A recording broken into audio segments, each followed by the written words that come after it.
اس episode کی شروعات میں ہم دیکھتے ہیں کہ لوکاس سپاہیوں کے ساتھ ایک طرف کھڑے ہو کر جلتے ہوئے سغوت کو دیکھ رہا ہوتا ہے اور خوش ہوتے ہوئے کہتا ہے کتنی خوبصورت ہوا ہے، کتنا خوشگوار منظر ہے، اور کادیوس ہمارے اگلے قدم کے لیے تیار ہو جاؤ۔ کراسے صاحب کی طرف سے جس خبر کے منتظر تھے وہ آ گئی ہے۔ کراسے صاحب نے ہمیں بتایا ہے کہ ہماری فوج ان کی سرزمین کے کس حصے سے گزرے گی۔ جب عثمان بغاوت سے نمٹ رہا ہوگا تو جو ہمارا ہے ہم وہ واپس لے لیں گے۔ تو ارکادیوس کہتا ہے میں اپنے خون کے آخری قطرے تک آپ کے ساتھ ہوں کمانڈر۔ لوکاس کہتا ہے کرادین قلعہ دوبارہ سے بازنطینی ملکیت بنے گا، ہم عثمان کو بڑی ضرب لگائیں گے جو سمجھتے ہیں کہ انہوں نے ہمیں شکست دے دی۔ وہ روم کے مقدس عظمت کے سامنے گھٹنوں کے بل بیٹھیں گے۔ ایک طرف سغوت میں تباہی اور دوسری طرف قبیلے میں شادی کا جشن جاری ہوتا ہے۔ سب بہت زیادہ خوش دکھائی دے رہے ہوتے ہیں اور ہان ہولوفیرا کے ساتھ آگے بڑھ رہا ہوتا ہے۔ بوران پوچھتا ہے اور ہان صاحب نے کیا کیا؟ تو سپاہی کہتے ہیں انہوں نے ایک اونچے چنار کے درخت کی طرح ایک بڑا خیمہ لگایا۔ جیرکوتائی پوچھتا ہے انہوں نے ہولوفیرا خاتون کو خوش کرنے کے لیے کیا کچھ کیا؟ جواباً سپاہی کہتے ہیں گھوڑوں کی دوڑ میں گھوڑے دوڑائی، شادی کی تقریب میں مینڈے ذبح کیے۔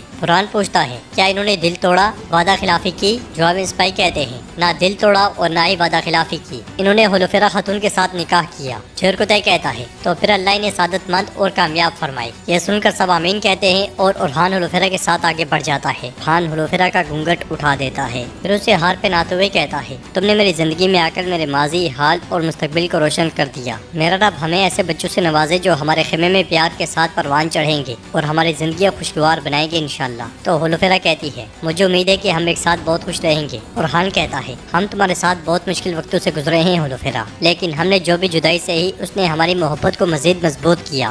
یہ سن کر ہولوفیرا کہتی ہے ہم جس بھی راستے کا سفر باندھیں گے، میری طاقت جب تک سلامت ہے، جب تک میری زندگی وفا کرتی ہے، میں تب تک تمہارے ساتھ ہوں۔ باہر عثمان صاحب گھڑ سواروں کو دیکھتے ہوئے کھڑے ہو جاتے ہیں اور کہتے ہیں ارے ماشاءاللہ ماشاءاللہ۔ اس لیے میں آئیکوت وہاں پہنچتا ہے اور عثمان صاحب سے کہتا ہے رومی لوگ بغاوت کر چکے ہیں حضور، شہزادے پر راہب کو قتل کرنے کا الزام ہے، سغوت ہر طرف سے آ کے زد میں ہے۔ عثمان صاحب کہتے ہیں تم کیا کہہ رہے ہو آئیکوت؟ آئیکوت کہتا ہے ہمارے سپاہی انہیں روکنے کی کوشش کر رہے ہیں، لیکن بغاوت برفانی تودے کی طرح بڑھتی جا رہی ہے، حضور سغوت جل رہا ہے۔ عثمان صاحب پوچھتے ہیں یہ کیسے ہوا؟ سردار کرسی کہتا ہے اگر آپ کی طاقت بغاوت کو ختم کرنے کے لیے کافی نہیں ہے عثمان صاحب، تو میں اپنی ریاست کی پوری طاقت کے ساتھ یہاں ہوں۔ مگر عثمان صاحب کہتے ہیں نہیں، بیگم خاتون جلدی سے کرادین پہنچیں، تمام حفاظتی اقدامات کو یقینی بنائیں، بیحان بے اور گنجر بے آپ بھی جلدی سے سرحدوں تک پہنچیں، آنکھیں کھولو اور تلواریں تیز کرو، علاؤدین سپاہیوں کو تیار کرو، ہم سغوت جائیں گے۔ ناظرین اس کے بعد ہم دیکھتے ہیں کہ صبح کے وقت عثمان صاحب بالا خاتون اور سپاہیوں کے ساتھ گھوڑے دوڑا رہے ہوتے ہیں اور وہ مسلسل سغوت کی جانب بڑھتے ہی چلے جاتے ہیں۔ دوسری طرف لوکاس اپنی فوج کے پاس پہنچتا ہے۔ البائی بھی بازنطینی لباس پہنے ہوئے ان میں موجود ہوتا ہے اور فوج کو دیکھتے ہوئے کہتا ہے کون سی چالیں ترتیب دے رہے ہو لوکاس؟ ارکادیوس لوکاس سے کہتا ہے فوج کرادین قلعے کے محاصرے کے لیے تیار ہے کمانڈر لوکاس۔ تو لوکاس کہتا ہے ترکوں کی نافرمانی سے اندھی ہوئی آنکھیں ہمارے کرادین کے محاصرے سے کھل جائیں گی۔ میرے فوجیوں آج فتح کا دن ہے، ترکوں کی طرف سے قبضے کیے گئے علاقے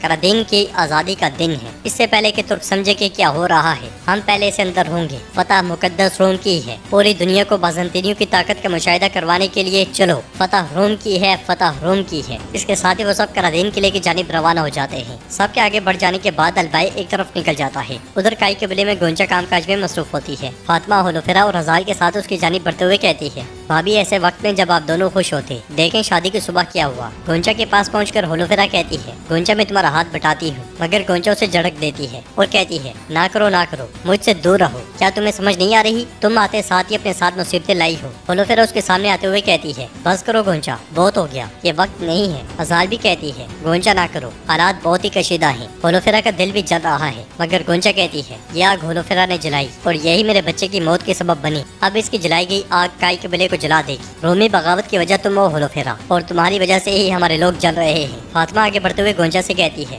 ہولوفیرا بھی اداس ہے، آپ دیکھ نہیں رہی ہیں؟ تو گونچا کہتی ہے دیکھ رہی ہوں، بالکل دیکھ رہی ہوں فاطمہ، اور سب کچھ سمجھ رہی ہوں، لیکن واضح ہے کہ آپ لوگ اندھے ہو گئے ہیں، تمہیں صرف میرا درد نظر نہیں آ رہا، شاید اس قبیلے میں میری کوئی جگہ نہیں ہے۔ یہ کہتے ساتھ ہی گونچا چلی جاتی ہے۔ ادھر سغوت تباہی کا منظر پیش کر رہا ہوتا ہے، سپاہی آگ بجھانے میں مصروف ہوتے ہیں، اس لیے عثمان صاحب سغوت میں داخل ہوتے ہیں اور یہ منظر دیکھ کر انہیں بہت غصہ آتا ہے۔ گھوڑے سے اترنے کے بعد بالا خاتون آگے بڑھتے ہوئے کہتی ہے یہ کیسا کینہ اور کیسی نفرت ہے، سب کچھ جلا کر راکھ کر دیا ہے۔ تو بوران کہتا ہے وہ یقیناً اس کی سزا بھی کاٹیں گے بالا خاتون۔ جیرکوتائی کہتا ہے یہ آگ کیسے بجھے گی، وہ پاگلوں کی طرح ہر طرف حملہ آور ہیں، یہ ہجوم ترکوں کی طاقت کو دیکھے بغیر کیسے ہوش میں آئے گا؟ تو عثمان صاحب کہتے ہیں اگر بھیڑیا اپنا غصہ ہمیشہ ظاہر کرتا تو اس میں اور کتے میں کوئی فرق نہ رہتا۔ اور خان علاؤدین سپاہیوں کے ساتھ آگے بڑھو اور حفاظتی اقدامات کو بڑھاؤ۔ کرادین قلعے میں سپاہیوں کی دوڑیں لگی ہوتی ہیں۔ بیگم یوسف کے ساتھ آگے بڑھتے ہوئے کہتی ہے ترک اور روم ہرگز آمنے سامنے نہیں آئیں گے، راستوں پر پہرا دیا جائے گا، منتشر رومیوں کو تلوار کے استعمال کے بغیر روکا جائے گا۔ تو یوسف کہتا ہے کیا قبیلے سے سپاہی بلا لیں؟ مگر بیگم سے روکتے ہوئے کہتی ہے نہیں، وہ سرحد کی حفاظت کو یقینی بنائیں گے۔ اس لیے میں سپاہی آ کر کہتا ہے بیگم خاتون لوکاس اپنی فوج کے ساتھ قلعے کی جانب آ رہا ہے۔ یہ سنتے ساتھ ہی وہ دونوں بہت پریشان ہو جاتے ہیں۔ یوسف پوچھتا ہے اب کیا کریں گے باجی؟ وہ دونوں بھاگتے ہوئے قلعے کی بلندی پر جاتے ہیں تو دیکھتے ہیں کہ سامنے لوکاس ایک بڑی فوج کے ساتھ موجود ہوتا ہے، دور دور تک اس کی فوج پھیلی ہوتی ہے۔ یہ دیکھ کر بیگم خاتون مزید پریشان ہو جاتی ہے۔ کچھ دیر کے بعد ارکادیوس قلعے کے نیچے پہنچتا ہے اور کہتا ہے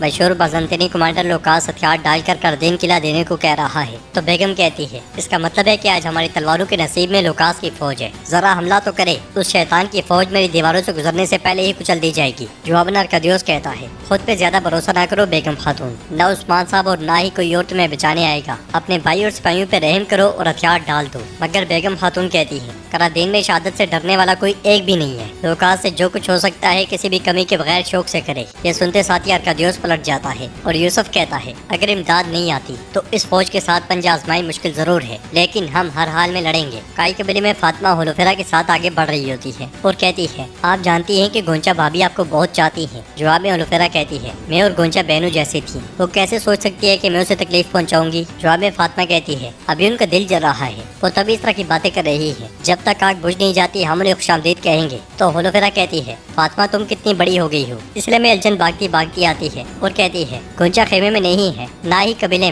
میں نے ہر جگہ اسے دیکھ لیا ہے۔ یہ سنتے ساتھ ہی فاطمہ اور ہولوفیرا بہت پریشان ہو جاتی ہے اور فاطمہ اس لمحے کو یاد کرتی ہے جب علاؤالدین نے اسے کہا تھا، اس کا درد اتنا بڑا ہے کہ اس نے کہا ہے کہ یہاں سے چلتے ہیں۔ یہ خیال آنے کے بعد فاطمہ کہتی ہے بھابھی ہرگز کوئی پاگل پن مت کیجیے گا۔ سوغوت میں سپاہی اس گھر سے صندوق باہر نکالتے ہیں تو سیبوں کے ساتھ ہتھیار پڑے ہوتے ہیں، جنہیں دیکھتے ہوئے عثمان صاحب کہتے ہیں یہ معصوم رومی عوام کی طرف سے کی جانے والی چیز نہیں ہے، ظاہر ہے کہ شیطان ہمارے پیچھے ہے۔ تو بالا خاتون کہتی ہے غداری چھپ کر کی جاتی ہے مگر غداری چھپ نہیں سکتی، یقیناً ایسا کرنے والوں سے اس کا حساب لیں گے۔ اس لیے میں البھائی کی جانب سے بھیجا ہوا خط عثمان صاحب کو موصول ہوتا ہے۔ خط کو پڑھنے کے بعد عثمان صاحب مزید پریشان ہو جاتے ہیں اور کہتے ہیں لوکاس قرادین کی جانب بڑھ رہا ہے، یہ سوغوت کی بغاوت ہماری توجہ ہٹانے کے لیے تھی، جلدی کرو ہم قرادین جا رہے ہیں۔ ادھر لوکاس کہتا ہے قرادین تم میری جیت کا نشان ہو، میرے فوجیوں ہمت سے موت کا سامنا کرنے والے کبھی شکست نہیں کھاتے۔ ترک ہماری نسلوں کو ناپید کرنا چاہتے ہیں اور ہم اس کی اجازت کبھی نہیں دیں گے۔ پھر تلوار لہراتے ہوئے مقدس روم کے لیے نعرے بلند کرتا ہے۔ یہ دیکھ کر بیگم خاتون سپاہیوں سے کہتی ہے جنگی ترتیب میں آؤ، تو سپاہی تیر تان لیتے ہیں۔ یوسف بھی تلوار بے نیام کرتے ہوئے کہتا ہے اللہ ہمارا حامی و مددگار ہو۔ مگر بازنطینی فوج کے آگے بڑھتے ساتھ ہی نیزہ ان کے سامنے آ لگتا ہے۔ نیزوں کو دیکھتے ساتھ ہی لوکاس رک جاتا ہے اور وہاں آنے والا کراچی بگی سے باہر آتا ہے۔ وہ لوکاس سے پوچھتا ہے تم اس جوش کے ساتھ کہاں جا رہے ہو لوکاس؟ تو لوکاس کہتا ہے کراچی صاحب اصل میں آپ یہاں کیوں آئے ہیں؟ جواب میں سردار کراچی کہتا ہے اپنی عقل کو زہر جیسا سمجھنے والے ایک کمانڈر کو اس کی حد بتانے آیا ہوں۔ لوکاس غصے سے پوچھتا ہے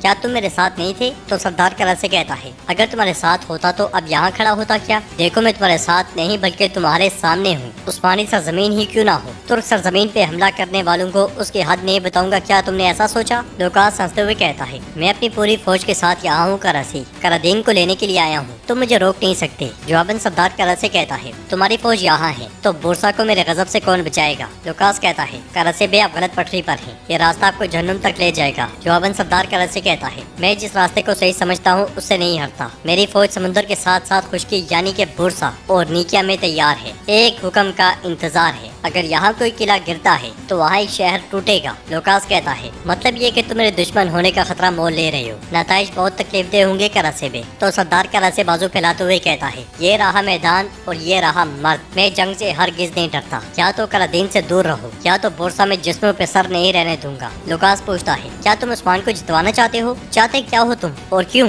تو سردار کراچی اپنے اصلی رنگ میں آتے ہوئے کہتا ہے تم نہیں سمجھو گے لوکاس، عثمان اب زیادہ بری طرح سے ہارا ہے۔ یہ سنتے ساتھ ہی لوکاس سوچ میں پڑ جاتا ہے۔ ادھر عثمان صاحب سپاہیوں کے ساتھ قرادین کی جانب رواں دواں ہوتے ہیں اور ان کی آواز گونجتی ہے عثمان بہت سے راستوں پر چلا، بہت دوڑا، اپنے ساتھ راستے میں بہت سے ساتھی ملے اور بہت سے سرکش ملے، میں ہمت نہیں ہارا اور تھکا نہیں، میں حق کے راستے پہ رسول اللہ صلی اللہ علیہ وسلم کے سنت کے مطابق چلا، ترکوں کے ہمیشہ کے لیے امن تک پہنچنے کے لیے۔ میں اپنی اور اپنے ہمسفروں کی زندگیوں سے دستبردار ہو گیا، میں نے اپنے وطن کو اس وقت پھیلایا جب ہم ایک ہجرت کرنے والا قبیلہ تھے، اب میں ایک ریاست بن گیا ہوں، اب میں ساری دنیا کو کہتا ہوں یا تو ریاست کا سربراہ بنوں گا یا قوموں کے خوراک بن جاؤں گا۔ تو ناظرین اس کے ساتھ یہ ایپیسوڈ بھی اختتام پذیر ہوتی ہے۔